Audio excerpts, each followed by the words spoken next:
त्रैमासिक परीक्षा पेपर 2025-26 प्रश्न बैंक के सारे ऑब्जेक्टिव मैंने आपको हल करवा दिए। तो कक्षा 9वीं के विज्ञान विषय का जो आपका पेपर है आज, उस पेपर में आपके 30 ऑब्जेक्टिव तो बन ही जाएंगे, लेकिन बहुत सारे विद्यार्थी कह रहे थे 2 नंबर के, 3 नंबर के, 4 नंबर के क्वेश्चनों का क्या होगा। तो उसका सॉल्यूशन भी यहाँ पर आ चुका है। इस वीडियो को देख कर जाइएगा और इन प्रश्नों को जितना मैं बताऊँगा 2 नंबर के, 3 नंबर के और 4 नंबर के, तो यहाँ से 40 नंबर और आपके पक्के होंगे। 45 नंबर का यहाँ से बताऊँगा, 45 नंबर, 30 नंबर के ऑब्जेक्टिव बता चुका हूँ, 45 नंबर का ये रहेगा।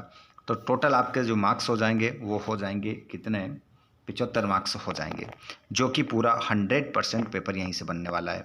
यहाँ पर सबसे पहले हम देखेंगे क्वेश्चन नंबर 2 नंबर वाले। ये सब ऑब्जेक्टिव तो मैं करवा चुका हूँ आपको, आपने वीडियो देख ही लिया है बहुत सारे विद्यार्थियों ने। यहाँ पर देखिएगा क्वेश्चन नंबर 5 बताऊंगा। इसमें से आएगा आपका पदार्थ की ठोस अवस्थाओं के नाम लिखिए।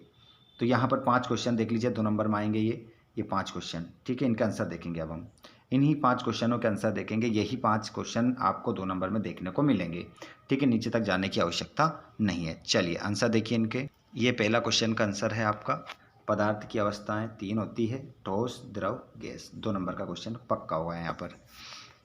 क्वेश्चन नंबर 2, ठोस और गैस के कणों की गति में अंतर। तो ये रहा ठोस और ये रहा नीचे गैस। इसकी गति में अंतर जो है वो आप स्क्रीनशॉट ले लो और लिख लो, ठीक है। वीडियो को रोककर भी आप लिख सकते हैं, याद कर सकते हैं, क्योंकि समय इतना नहीं है कि मैं आपको पढ़कर पूरा बताऊं। क्वेश्चन क्रमांक आप देखेंगे 3 वाला। प्रश्न नंबर 3 ज़्यादा इंपॉर्टेंट नहीं है, रहने दो उसको, चौथा कर लो आप। गैसों में अंतराणुक आकर्षण बल कम क्यों होता है। तो ये चौथे वाले प्रश्न का आंसर है और उसके बाद ये 5वें वाले का आंसर है।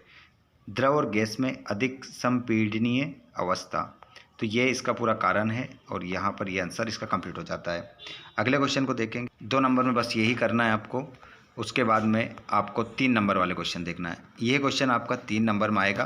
तो इसमें भी हम 5 क्वेश्चन देखेंगे। द्रव की वाष्पीकरण दर किन किन कारकों पर निर्भर करती है, और वाष्पीकरण को शीतलन प्रक्रिया क्यों कहा जाता है, और किसी पदार्थ की अवस्था में परिवर्तन के समय गुप्त ऊष्मा का क्या महत्व है, उदरोपातन क्या है, इसका कोई 2 उदाहरण दीजिए, और ब्राउनियन गति क्या है, ये किस प्रकार का परिमाण है। 5 करेंगे इसमें भी, ठीक है। 5 क्वेश्चन में से ही आपका आएगा। इसमें देखिएगा, ये रहा पहला क्वेश्चन का आंसर, द्रव की वाष्पीकरण दर किन किन कारकों पर निर्भर करती है। तो देखिए यहाँ पर तापमान, सतह क्षेत्र, आर्द्रता, हवा की गति, बस इतना आपको लिखना है और आंसर आपका कंप्लीट हो जाएगा।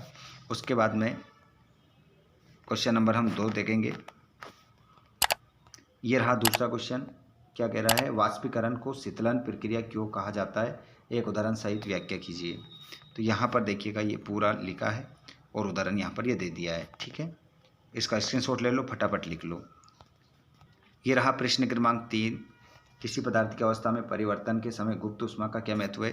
तो इस प्रश्न का आंसर ये रहा आपका, ठीक है। पूरा आप वीडियो को रोक रोक कर आंसर लिखते चले। उसके बाद में क्वेश्चन नंबर आपका चौथा, ये चौथे का आंसर रहा आपका, ठीक है। एक क्वेश्चन और बचा है, ये और चौथा वाला अच्छे से देख लेना इसको। उसके बाद में ये रहा 5वां वाला क्वेश्चन, कपूर को जलाने पर वो सीधे गैस में बदल जाती है, और यहाँ पर ये 5वां वाला, ठीक है। ब्राउनियन गति क्या है, ये किस बात का प्रमाण है। तो ये आपका रहा आंसर, ठीक है। इतना कर लेना आप। 3 नंबर के हमारे 5 क्वेश्चन हो जाते हैं, इनमें से आपके आएगा। उसके बाद में हम देखते हैं अध्याय नंबर 2 के क्वेश्चन। तो इसमें ये सब हमारा हो गया था कंप्लीट। यहाँ पर देखते हैं 2 नंबर के क्वेश्चन, तत्व और यौगिक में अंतर स्पष्ट कीजिए। तो इसमें भी आप 5 क्वेश्चन देखिएगा। समांगी और असमांगी मिश्रण में अंतर, और कोलायड क्या होता है, एक उदाहरण दीजिए, और विलियन क्या होता है, उदाहरण दीजिए, और निस्पंदन प्रक्रिया क्या है। 5 क्वेश्चन देखिए, इनमें से आपके पेपर में अति लघुत्री, ये 2 नंबर के क्वेश्चन है, ठीक है। इसका आंसर देखिए, ये रहा पहला क्वेश्चन आपका, तत्व और यौगिक में अंतर स्पष्ट कीजिए। तो यहाँ पर ये तत्व और यौगिक में अंतर है, ठीक है, इसको अच्छे से लिख लीजिएगा। उसके बाद में समांगी और असमांगी मिश्रण में अंतर, ये आपका रहा, ये रहा आपका अंतर, अच्छे से इसको लिखिएगा, ये पूरा अंतर है। और प्रश्न क्रमांक 3 का आंसर, कोलायड क्या होता है, एक उदाहरण सहित दीजिए, उदाहरण। तो ये इसका उदाहरण बता देता हूँ, ऊपर दूध और रक्त, इसका क्या हो जाएगा, उदाहरण हो जाएगा। ये चौथे वाला क्वेश्चन का आंसर, विलियन क्या होता है, तो ये रहा इसका आंसर। और ये निस्पंदन क्या प्रक्रिया है, ये भी इसका आंसर हो जाएगा 5 वाला। चलिए आगे बढ़ते हैं। 2-2 नंबर के हमारे 5 क्वेश्चन यहाँ पर हो जाते हैं। उसके बाद में आपके आते हैं 3-3 नंबर वाले क्वेश्चन। 3 नंबर वाले क्वेश्चन में इसमें हम करेंगे पहला, दूसरा, तीसरा, चौथा, 5वां। ठीक है, क्वेश्चन आप वहाँ भी बताऊंगा पढ़कर मैं। ये रहा क्वेश्चन आपका, शुद्ध पदार्थ और मिश्रण में तुलना। अभी क्वेश्चन हमने देखा था, पूरा क्वेश्चन लिखा है, उसका आंसर ये यहाँ पर देख सकते हैं। शुद्ध पदार्थ, मिश्रण, संरचना, शुद्ध पदार्थ, मिश्रण और घटकों का अनुपात, शुद्ध पदार्थ, मिश्रण। अगला क्वेश्चन था तत्व, यौगिक और मिश्रण में अंतर। तो ये रहा अंतर आपका। अगला क्वेश्चन है आपका तीसरा वाला, कोलाइड, समांगी मिश्रण और निलंबन में अंतर। तो ये रहा पूरा अंतर, अच्छे से देखिएगा, यहाँ तक लिख लीजिएगा। अगला क्वेश्चन था आपका चौथा वाला, क्रिस्टलीकरण और निस्पंदन की तुलना। तो ये आपका आंसर रहा इसमें। और ये 5वां वाला क्वेश्चन, कोलाइड क्या है, तो इसको भी देख लो। ये इसका आंसर रहा, कोलाइड क्या है, इसके 4 गुण लिखिए। तो ये 4 गुण भी होगा इसके, अच्छे से इसको कर लीजिएगा। टिंडल प्रभाव का वर्णन भी यहाँ पर हो जाता है। ये आगे हम बढ़ जाते हैं और यहाँ पर अध्याय आपका अगला आ जाता है, जिसके आंसर भी हम यहाँ पर कंप्लीट करेंगे। तो यहाँ पर ये सब तो ऑब्जेक्टिव हमने कर लिए हैं। 2-2 नंबर वाले क्वेश्चन देख लो। तो क्वेश्चन इसमें देखेंगे, कोशिका किसे कहते हैं, और दूसरा, तीसरा, प्लाज्मा झिल्ली क्या है, चौथा, कोशिका के 2 अंगों के नाम लिखिए। तो इसके आंसर आप देखेंगे। अब ये रहा, कोशिका किसे कहते हैं, लिख लीजिए। ये बैक्टीरिया और यूकेरियोटिक कोशिका में एक अंतर, तो ये एक अंतर हो जाएगा यहाँ पर। अगला है तीसरा, प्लाज्मा झिल्ली क्या है, तो इसका आंसर भी ये हो गया आपका। उसके बाद क्वेश्चन नंबर 4, कोशिका भित्ति क्या होती है और कहाँ पाई जाती है, कोशिका के 2 अंगों के नाम लिखिए। तो ये रहा कोशिका भित्ति और हरित लवक। ज़्यादा चक्कर में नहीं पड़ना है, क्योंकि जितने मैं बता रहा हूँ इतने याद आपको करके जाना है। ठीक है, इसी में से आपका पूरा आपको देखने को मिलेगा। आगे आप देखेंगे यहाँ पर, तो यहाँ पर आपको 3 नंबर के क्वेश्चन मिलेंगे, इनको देखिएगा। ये रहा पहले वाले प्रश्न का आंसर पूरा, स्क्रीनशॉट ले लेना तुरंत इसका। पहला हो गया। ये दूसरा रहा, प्लाज्मा झिल्ली क्या है, इसकी संरचना एवं कार्य लिखिए। ये रहा तीसरा वाला आपका, पूरा लिख लीजिएगा। कोशिका सिद्धांत क्या है, इसे किन वैज्ञानिकों ने प्रस्तुत किया था और इसमें क्या प्रमुख बातें कही गई है, ये पूरा आंसर है इसका। नोट करना है, स्क्रीनशॉट लेना है और याद करके जाना है। यहाँ पर प्लास्टिड्स से संबंधित जो था आपका, प्लास्टिड्स कितने प्रकार के होते हैं, प्रत्येक का नाम और कार्य लिखिए। तो यहाँ पर देख सकते हैं, क्लोरोप्लास्ट, क्रोमोप्लास्ट, ल्यूकोप्लास्ट, ये हो जाएगा और उनके कार्य भी हो गए। 5वां क्वेश्चन जो था वो ये रहा, क्लोरोप्लास्ट की संरचना और कार्य विस्तार से व्याख्या कीजिए। तो इसका आंसर आप ये देख लेंगे, यहाँ पर पूरा हो गया, ये कंप्लीट हो जाता है यहाँ पर 5 क्वेश्चन। यहाँ पर आप दीर्घ उत्तरी के अलावा अगले क्वेश्चन देखेंगे अध्याय नंबर 6 से। तो ये तो हल कर चुके हैं हम, ये एक शब्द में भी मैंने करवा दिया था आपको। यहाँ पर देखिए, उत्तक किसे कहते हैं। तो यहाँ पर हम देखेंगे इन सभी प्रश्नों के आंसर। ठीक है, 5 प्रश्न हैं और ये 5वां वाला, पेरिन काइमा उत्तक की 2 विशेषताएं लिखना है। तो इसका आंसर आप देखेंगे। ये रहा पहला क्वेश्चन, नोट कर लो, स्क्रीनशॉट ले लो। उत्तक किसे कहते हैं, उदाहरण सहित समझाइए। ये दूसरा क्वेश्चन है, पादप उत्तकों और जंतु उत्तकों में कोई 2 अंतर। तो ये 2 अंतर हो जाएंगे आपके। आगे चलते हैं। ये रहा तीसरा वाला क्वेश्चन, जो अभी आपको मैंने बताया था, उसके कार्य हो जाएंगे। ये चौथा वाला क्वेश्चन, ये चौथा वाला क्वेश्चन का आंसर। और ये रहा आपका 5वां वाला, कोशिका भित्ति और उसके कार्य, कंप्लीट हो जाता है यहाँ पर आपका। उसके बाद आप देखेंगे यहाँ पर क्वेश्चन क्रमांक लघु उत्तरी वाले। ये क्वेश्चन आपका 3 नंबर का रहेगा। इनमें से भी हम क्वेश्चन देख लेते हैं। ठीक है, सभी क्वेश्चन को हम देखेंगे। तो इस प्रश्न का आंसर आपकी स्क्रीन पर रहा, ये रहा। ठीक है, 3 नंबर का क्वेश्चन है पूरा। उसके बाद में इस दूसरे क्वेश्चन को देख, ये रहा दूसरा क्वेश्चन आपका, मेरिस्टेमी उत्तक के प्रकार और कार्य। तो ये रहा इसके प्रकार और कार्य। ठीक है, आगे बढ़ते हैं। ये रहा तीसरा क्वेश्चन, स्थायी उत्तक के प्रकार और संक्षिप्त व्याख्या। तो ये इसके संक्षिप्त वाक्य वगैरह यहाँ पर हो गई है। चलिए आगे देखते हैं। ये प्रश्न क्रमांक 4 वाला था आपका, और ये कोशिका वित्तीय कार्य, जीवित मृत, और ये 5वां वाला क्वेश्चन, इसका आंसर देखेंगे अब। ये प्रश्न नंबर 5 आपका, इसके भी आंसर देख लीजिए। ये रहे कार्य इसके और सारा सॉल्यूशन इसका।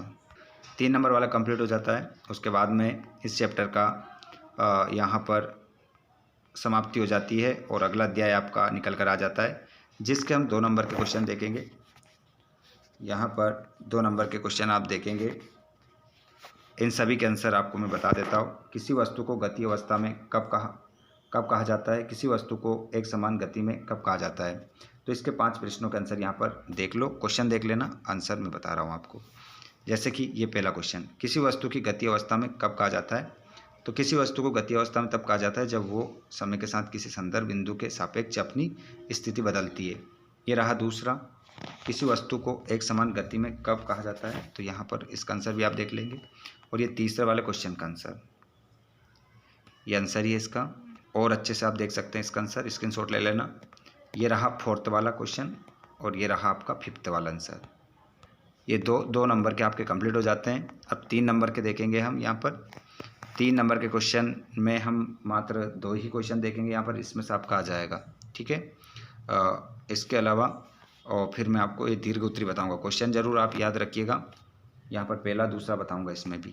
ठीक है, इसके अलावा आपका यहाँ पर पूरा पाठ क्या हो जाता है, समाप्त हो जाता है। चलिए आंसर देख लेते हैं। उससे पहले 2 स्तर मुझे बताना है, 3 नंबर का और 4 नंबर का। उससे पहले देखिए, आप लोगों ने इस वीडियो को देख लिया है और बहुत सारे विद्यार्थी अभी तक जागे तक नहीं है, तो आप उनको जगा दो, सभी को शेयर कर दो और आंसर देख लो आपका यहाँ पर।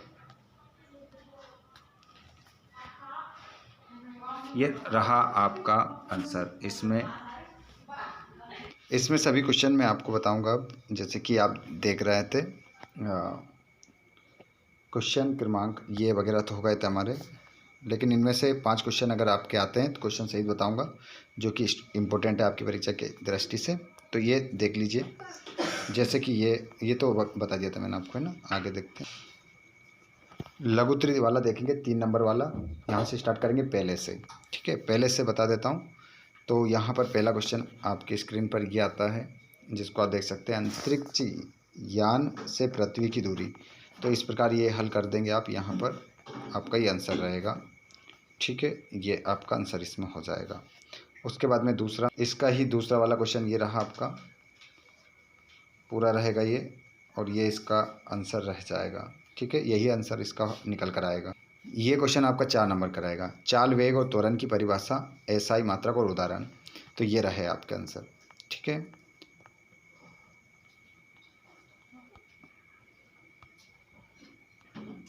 ये 4 नंबर का क्वेश्चन एक और है आपका, दूरी और विस्थापन में अंतर, जो अभी मैंने क्वेश्चन बताया था उसी का है आपका, 4 नंबर में आएगा ये।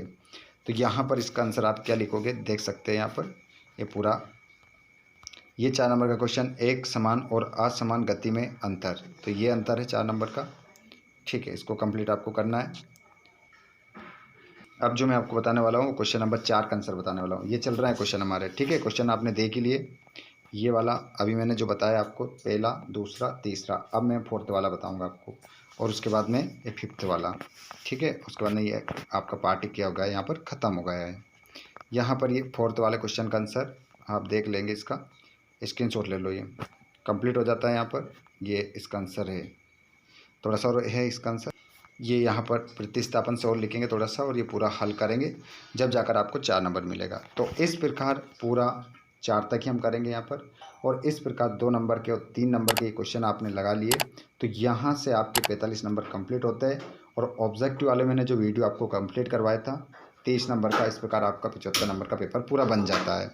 तो जल्दी से एक बार इस क्लास को अब अपने सभी दोस्तों को आप शेयर ज़रूर कर दें, और जिन्होंने चैनल को सब्सक्राइब नहीं किया है, नेक्स्ट वीडियो के लिए चैनल को सब्सक्राइब ज़रूर कीजिएगा। मिलते हैं हम नेक्स्ट वीडियो में अगले पेपर की आपकी तैयारी के साथ। धन्यवाद। Thanks for watching.